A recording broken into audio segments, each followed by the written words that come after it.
2 வாரங்களில் தெஹ்ரானை கைப்பற்றுவேன் என்ற உகாண்டா தளபதிக்கு கிம் ஜாங் உன் விடுத்த மரண எச்சரிக்கை. உகாண்டா இராணுவ தளபதி முஹூசி கைனேருகபா வெளியிட்டுள்ள ஒரு கருத்து சர்வதேச அளவில் பெரும் அதிர்வலைகளை ஏற்படுத்தியுள்ளது.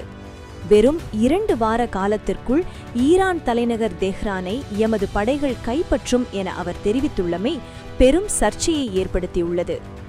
ஏற்கனவே மத்திய கிழக்கில் ஈரான் இஸ்ரேல் இடையே போர் மேகங்கள் சூழ்ந்துள்ள நிலையில் ஆப்பிரிக்கா நாடான உகாண்டாவிலிருந்து வந்துள்ள இந்த மிரட்டல் உலக அரசியலில் ஒரு புதிய திருப்பமாக கருதப்படுகிறது. உகாண்டா தளபதியின் இந்த பேச்சிற்கு வடகொரிய அதிபர் கிம் ஜாங் உன் மிக கடுமையான முறையில் பதிலடி கொடுத்துள்ளார்.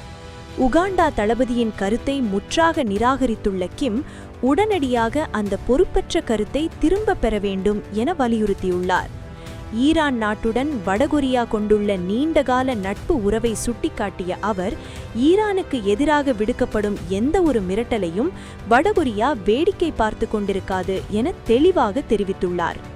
அமெரிக்கா மற்றும் இஸ்ரேலுக்கு எதிராக ஈரான் போராடி வரும் வேளையில் வடகொரியா ஈரானுக்கு தனது முழுமையான ஆதரவை வெளிப்படுத்தியுள்ளது. உகாண்டா போன்ற நாடுகள் இவ்வாறான மோதல்களில் தலையிடுவது தேவையற்ற சிக்கல்களை உருவாக்கும் என அரசியல் ஆய்வாளர்கள் எச்சரிக்கின்றனர். கிம் ஜாங் உன்னின் இந்த நேரடி தலையீடு ஈரானிய தரப்பிற்கு பெரும் பலத்தை சேர்த்துள்ளதாக பார்க்கப்படுகிறது.